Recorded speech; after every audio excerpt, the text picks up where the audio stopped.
Amén. Gracias, hermana Zulay, y a todos los hermanos aquí presentes que tengan una bendición en este día, que el Señor nos bendiga a todos. Bueno, mi versículo está en el libro de Salmo, capítulo 33, versículo 9, donde dice, porque Él dijo y fue hecho, Él mandó y existió. Ese versículo conlleva mucha información, mucha verdad para nosotros. Para nosotros que estamos en este tiempo final y para nosotros que tenemos una misión, un encargo, y es de llevar a término la obra de la predicación, de la salvación de la humanidad. ¿Y qué encontramos en este versículo? Este versículo del Salmo 33 habla del poder de la palabra. De eso vamos a hablar hoy. El poder de la palabra y el poder de la palabra escrita. Aquí en este versículo, en el Salmo 33, versículo 9, se nos dice que cuando Dios creó todo, cuando el Señor Jesús creó todo, no tuvo que hacerlo directamente con sus manos. Dice, Él dijo y fue hecho.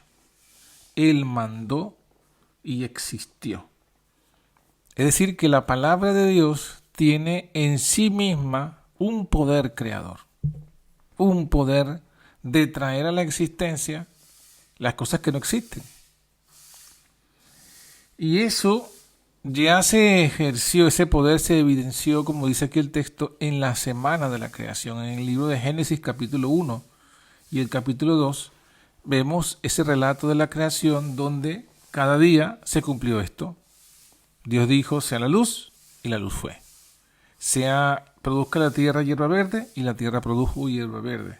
Es decir, Él dijo y fue hecho. Él mandó y existió. Esa es la mayor evidencia. O sea, cuando vemos a nuestro alrededor, la naturaleza, las cosas que Dios creó, vemos en ella, o debemos ver en ella, ese poder de Dios, creador, en su palabra. En su palabra. Claro, indudablemente, aquí, como dice este libro llamado Confeti de los Siglos en su introducción, esta palabra que dice el Salmo se refiere a lo que Dios habló, ¿no? A la palabra de Dios, pero todavía no estaba escrita. Dice que Dios se comunicó a los hombres antes directamente. Cuando vino el pecado fue un obstáculo porque el pecado causó separación. Dios entonces se comunicó a los hombres mediante su espíritu, mediante revelaciones. Los santos hombres de Dios hablaron siendo inspirados del Espíritu Santo. O sea, en la creación se puede ver cómo la palabra de Dios fue íntegra, clara y directa. Inclusive cuando el hombre se comunicaba con Dios, lo vemos también allí en Génesis, una comunicación directa, sin intermediarios, sin sombra. Pero luego vino el pecado y entonces ya Dios tuvo que hablar mediante su espíritu, mediante siervos escogidos. Y dice aquí en el Confeti de los Siglos lo siguiente. Durante los 25 primeros siglos de la historia humana, o sea, 2500 años, no hubo revelación escrita. No hubo palabra de Dios escrita.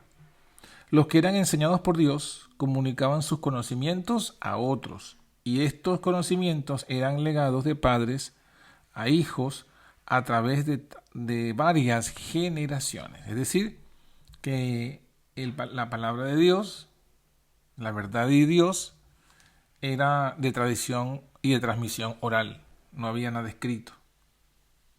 En aquel tiempo, en esos primeros 2700 años o 2500 años, la memoria del hombre estaba mucho mejor, muy buena, muy eficiente. Estaba recién, digamos, el pecado. El hombre no había perdido tanta facultad intelectual como ahora. Y por eso se mantuvo pues esta palabra de Dios de forma oral, de forma de tradición. Eso en ningún sentido menoscabó la verdad de Dios, ni menoscabó, esto es algo que hay que tener claro, ni menoscabó el poder de la palabra de Dios. Porque la palabra de Dios, lo vemos aquí, tiene poder, un poder creador. Y el hecho de que fuese transmitida de generación en generación, no menoscabó su poder. Ahora, luego dice que la redacción de la palabra escrita empezó en tiempos de Moisés. Los conocimientos inspirados fueron entonces compilados en un libro inspirado.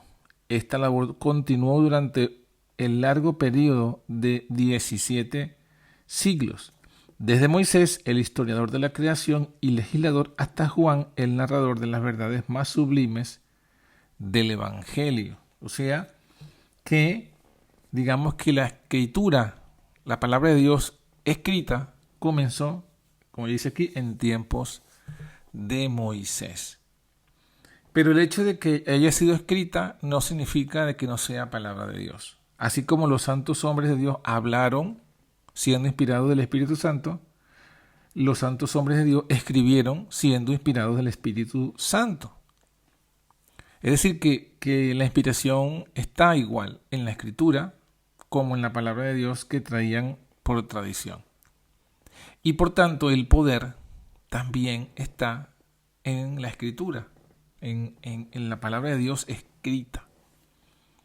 Y eso es importante porque no solamente el poder creador está allí, sino que si nosotros vamos a otro texto bíblico, si nos vamos por ejemplo al texto de Isaías 55:11, encontramos el poder de la palabra. Pero vamos a leer siempre, porque saben que siempre es bueno, el contexto.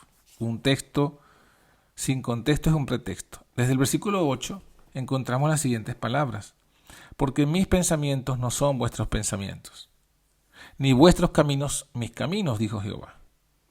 Como son más altos los cielos que la tierra, así son mis caminos más altos que vuestros caminos, y mis pensamientos más que vuestros pensamientos. Entonces aquí Dios claramente pone una separación entre los pensamientos suyos, sus caminos, y los pensamientos humanos y los caminos humanos. Y dice que son mucho más altos, o sea, comparando, dice, como es más alto los cielos que la tierra, así es la diferencia entre vuestros pensamientos y los míos. Y esto, bueno, no queda aquí porque luego explica, hace otra analogía, después que ha hecho la analogía de la altura, dice lo siguiente, versículo 10, porque como desciende de los cielos la lluvia y la nieve, y no vuelve allá, sino que harta o llena la tierra, la hace germinar y producir, y da simiente al que siembra y pan al que come, así será mi palabra que sale de mi boca. No volverá a mí vacía, antes hará lo que yo quiero, y será prosperada en aquello para que la envié. Entonces aquí el profeta, a lo mismo que el salmista, atribuye indudablemente un poder implícito a la palabra de Dios. A la palabra, como dice Isaías, que sale de su boca. Dice, no volverá a mí vacía. Así será. ¿Cómo qué? Bueno, es una analogía, habla del agua, porque está diciendo, desciende de los cielos la lluvia y la nieve. No regresa, sino que llena la tierra. Y esa agua que llena la tierra hace que germine y que produzca. Y alimenta o sea, da semilla al que siembra y pan al que come. O sea que la palabra de Dios, en este caso el agua, la lluvia, alimenta a todo ser viviente de la tierra. Y luego, entonces dice, así será mi palabra. O sea que la palabra del Señor es esa agua, es esa lluvia, es esa nieve que va a toda la tierra para producir vida, para producir alimento, para sostener la vida en la tierra. Entonces, así pues, ¿qué está diciendo? Su palabra tiene el poder de dar vida, sostener la vida, alimentar en el ámbito espiritual. Dice, hará lo que yo quiero. ¿Pero quién lo va a hacer? ¿El hombre? No. Dice, mi palabra, que sale de mi boca. Esa es la que va a hacer lo que Él quiere que haga. Será prosperada su palabra. No volverá vacía su palabra, no nuestras palabras. De hecho, ya lo ha dicho antes. Mis pensamientos no son vuestros pensamientos, ni mis caminos son vuestros caminos. O sea, ya ha dicho claramente que se refiere a su palabra, que es la que tiene ese poder, no la palabra del hombre, no el pensamiento del hombre. Entonces, es importante esto, ¿por qué? Bueno, porque Dios, sabiendo esto, no solamente la pronunció en la creación para dar la vida a todo ser viviente, sino que se aseguró de que quedase escrita, a lo menos las palabras claves que él determinó que quedasen escritas, justamente para que hagan lo que él quiere. ¿Y qué es lo que la palabra hace? Da vida. ¿Qué es lo que la palabra hace? Sostiene, alimenta, justifica, da la fe, ¿verdad? Porque dice que la fe viene por el oír, no la telenovela, sino la palabra de Dios, el oír la palabra de Dios. Entonces, si esto es así, si esto es verdad, si esto es así, si creemos que esto es así, si lo aceptamos como una gran realidad, entonces no puede haber ningún esfuerzo que nosotros hagamos, vamos a decirlo, evangelístico, ningún esfuerzo de llevar el evangelio que deje por un lado la palabra de Dios que sale de su boca, no la palabra del hombre, no los pensamientos del hombre, porque aquí está hablando de la palabra de Dios. Y nosotros como no tenemos, ¿verdad? Porque no quedó, digamos, esa tradición oral, sino que lo que nos quedó fue la escritura. Y lo que Dios dejó fue la escritura. Entonces, lo que tenemos que nosotros predicar es la palabra de Dios. Lo que tenemos que evangelizar o enseñar a las personas es la palabra de Dios. Lo que tenemos que anunciar es la palabra de Dios. Entonces, ahí está nuestra digamos, lo que debe contener toda predicación y todo evangelismo. Inclusive, se está diciendo claramente que el método que Dios desea es que vaya junto con su palabra explicada, o sea, vaya la palabra escrita. O sea, la palabra escrita Dios estableció que llegase a todo el mundo. ¿Por qué? Porque es así. Vamos a leerlo, para que lo veamos en la misma Biblia, ¿sí? No en otra parte. En el libro de Apocalipsis capítulo 1, versículo 11, está una misma idea que luego lo vamos a leer en otro pasaje bíblico. Pero fíjense, en Apocalipsis, acordémonos que esto lo escribió el apóstol Juan, estaba en la isla de Patmos, por la palabra de Dios, por el testimonio de Jesucristo, comenzó a tener la visión, o tuvo toda la visión en el día del Señor, es decir, un día séptimo de la semana, un sábado. Dice el versículo 10, yo fui en el Espíritu en el día del Señor, o sea, yo fui tomado por el Espíritu un sábado, y oí detrás de mí una gran voz como de trompeta, versículo 11, que decía, yo soy el Alfa y la Omega, el primero y el último. Aquí está hablando Jesucristo. Yo soy el Alfa y Omega, el primero y el último. O sea, quien se le presenta a Juan es Jesucristo mismo. ¿Y qué le dice? Escribe en un libro lo que ves y envíalo a las 7 iglesias que están en Asia. A Éfeso, a Esmirna, a Pérgamo, a Tiatira y a Sardis, a Filadelfia y a la Odisea. Fíjense que no solamente Dios le da la orden a Juan de que lo que iba a ver, la visión que él le iba a dar, que debía escribirle en un libro. Noten, él no solamente se le iba a dar una visión, sino que se le da la orden de que esa visión la escribiera. Escribe en un libro lo que ves. Lo que ves. O sea, es una escritura de su visión, no de su interpretación, ni de su opinión, ni de su pensamiento. Escribe lo que veas. Pero también se le da la orden de envíalo. Envíalo. ¿A quién? A las 7 iglesias que están en Asia. Éfeso, Esmirna, Pérgamo, Tiatira, Sardis, Filadelfia y la Odisea. Entonces, ¿qué encontramos aquí? Bueno, que la orden, además de escribir, era enviar ese libro. Y como estamos hablando de 7 iglesias, al mínimo tenía que hacer 7 copias. Tenía que escribir 7 veces el libro. El mismo libro, o sea, escribir la visión 7 veces para que fuesen 7 libros. Y luego enviar ese libro a cada una de las iglesias. O sea que en la voluntad del Señor, cuando dice en Isaías 55, cuando describe, ¿no?, que su palabra es como la lluvia y la nieve que vienen de arriba, que bajan hasta la tierra, que la llenan, o sea que llena toda la tierra, el agua llena toda la tierra, su palabra debería ser lo mismo. Pero ¿cómo? A Juan se lo está diciendo, escríbelo. ¿Cómo vamos a llenar la tierra? Bueno, esa palabra que tú veas, esa visión, debes escribirla. Y ese escrito debe llenar la tierra. Debe ir a cada parte de la tierra, en este caso a cada iglesia, debía ir este libro. Este libro del Apocalipsis, que nosotros conocemos como el Apocalipsis, pero es ese libro que Dios le mandó a Juan escribir y distribuir. Noten, escribe y envía. Escribe y envía. Envía vendría a ser publica. O sea, hazlo público. ¿Cuál es el público? En este caso eran las 7 iglesias. Entonces aquí vemos que el deseo del Señor es que su verdad, sus pensamientos, su palabra escrita, sus escritos inspirados, sean,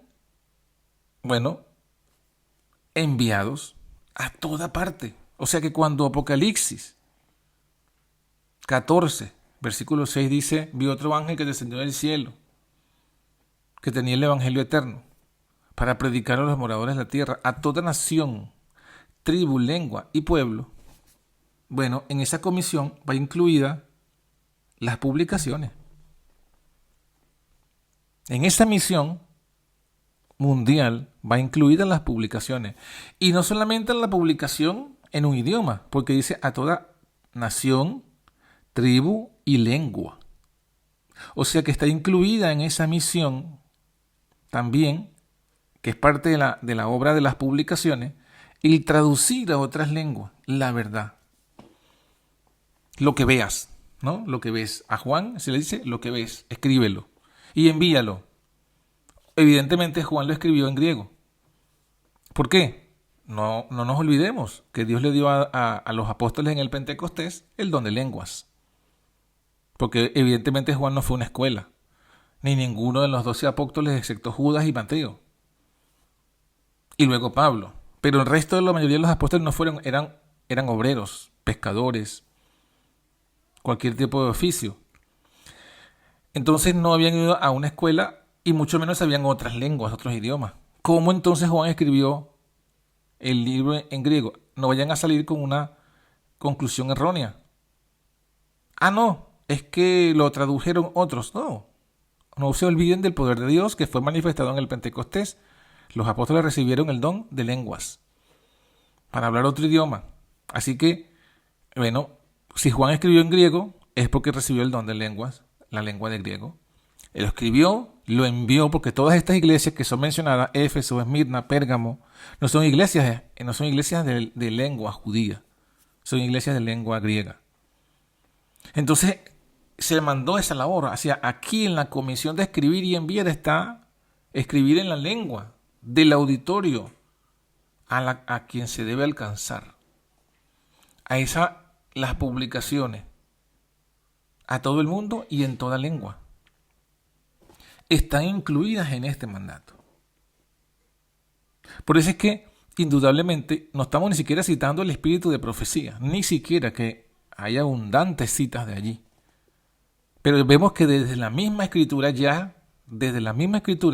se evidencia que un elemento fundamental en la obra de cumplir la comisión es las publicaciones.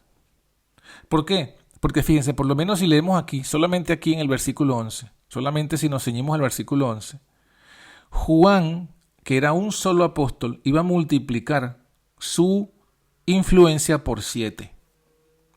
Su influencia por 7. ¿Por qué? porque él era un solo apóstol, que él vio su visión él solito, pero su visión sería escrita en un libro que serían 7 copias para las 7 iglesias. Entonces él multiplicaba su influencia por 7. Y eso es lo que tienen las publicaciones, o sea, la palabra escrita. ¿Qué tiene? Que se puede multiplicar, que una persona alcanza a muchas más por un escrito que se multiplica. O sea, crece grandemente. Otro texto, que ya lo mencionamos en el culto de la tarde del sábado pasado. El texto de Habacuc, capítulo 2, el versículo 2. Fíjese que hemos citado el de Apocalipsis, que es al final del Nuevo Testamento, ahora uno del Antiguo Testamento, también casi finalizando. Habacuc, un profeta, y se le dice aquí: Jehová me respondió y me dijo, escribe la visión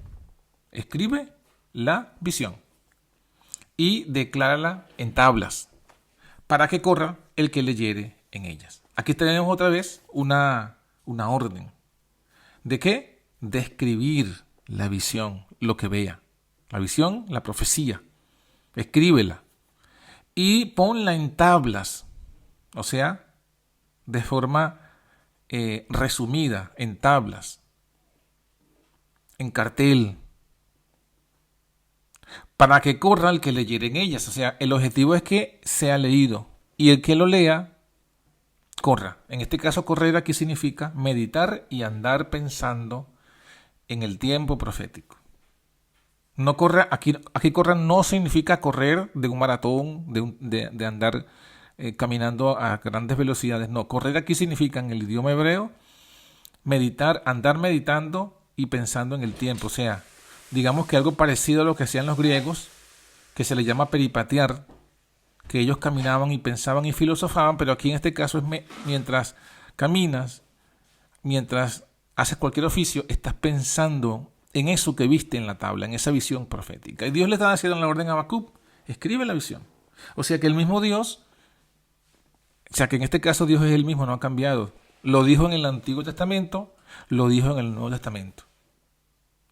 Su deseo era que esta verdad quedase escrita de forma además pública, para que todo el mundo pudiera pensar, enterarse, saber, estar atento o tener el conocimiento, al menos el conocimiento de esta verdad.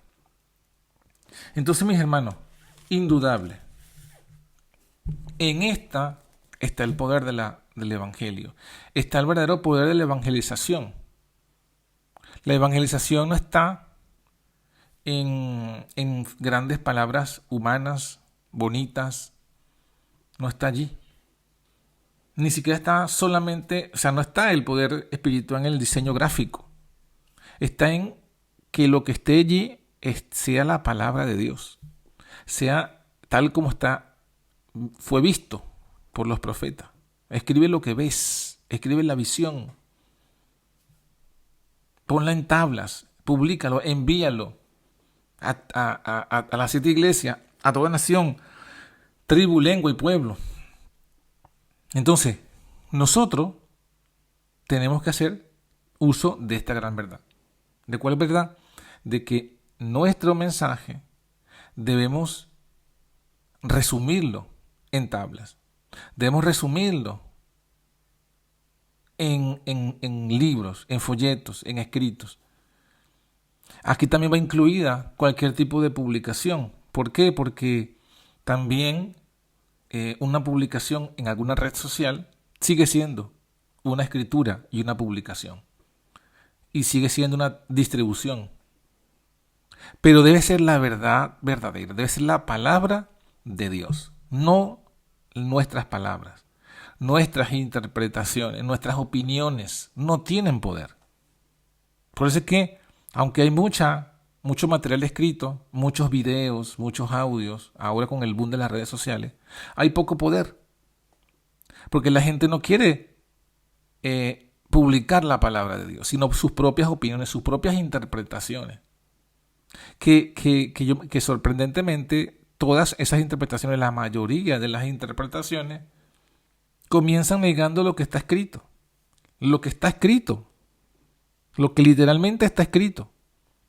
No, que dice hijo unigénito. No, pero realmente dice sí, dice que es unigénito, pero realmente no es unigénito. Que dice que Jehová pasaría y mataría a los primogénitos. Sí, eso es lo que está escrito que dice, pero realmente no es lo que sucedió. Realmente Jehová no fue. Realmente Jehová no mató. Entonces, sistemáticamente son cristianos incrédulos. Son cristianos incrédulos. Porque se dicen ser cristianos, pero no creen lo que está escrito, sino que ellos ponen su propia interpretación a lo que está escrito. Ponen su propia palabra por encima de lo que literalmente está escrito. Y eso no es exclusivo de los católicos, ni es exclusivo de los protestantes, apóstatas, ni del mundo evangélico. La gran mayoría de los adventistas son así también. Son así también, y por eso es que no tienen la verdadera verdad presente y no tienen el poder, porque el poder no está en nosotros, el poder está en la palabra. Si nosotros hacemos en nuestro esfuerzo misionero, entregamos lo que está escrito, como la misma Biblia lo escribió, sin poner en duda lo que está escrito ni cómo está escrito, eso, dice ahí, hará. Ahí entonces, esa es la palabra que sale de la boca de Dios, y esa es la palabra que no vendrá vacía, sino que hará. Pero si nosotros empezamos a hacer que la gente dude de lo que está escrito, y empezamos a buscar excusas y argumentos, y empezamos a publicar o a enviar nuestras interpretaciones, nuestras palabras, y no la palabra de Dios, eso no tiene poder. Eso no salva el alma. Porque lo que salva, lo que tiene poder, es la palabra de Dios, que sale de su boca, tal como salió de su boca, sin añadirle, sin quitarle, sin parafrasearla, sin reinterpretarla. Entonces, mis hermanos, la meditación tiene como objetivo que veamos la importancia del ministerio de publicaciones, en todas las otras obras, ¿no? De salud, de jóvenes, de niños, de cualquier tipo de obra que vayamos a hacer, las publicaciones son fundamentales. Y tiene que ser la palabra de Dios, porque eso es lo que tiene el poder. El poder creador y el poder salvador. En el momento que nosotros lo internalicemos esto, lo aceptemos, no nos excusemos, sino que hagamos tal cual, y que todos nosotros, como un ejército, al unísono, armónicamente trabajando, nos sujetemos a esto y vayamos a evangelizar y a publicar la palabra como está. En ese momento vendrá grande poder a la iglesia. En ese momento vendrá grande poder a nuestra obra. En ese momento veremos pues la gloria del Señor, y toda carne juntamente la verá, porque la boca del Señor lo habla. Que Dios les bendiga, que tengamos un feliz día y meditemos pues en este día, en estas palabras. Amén.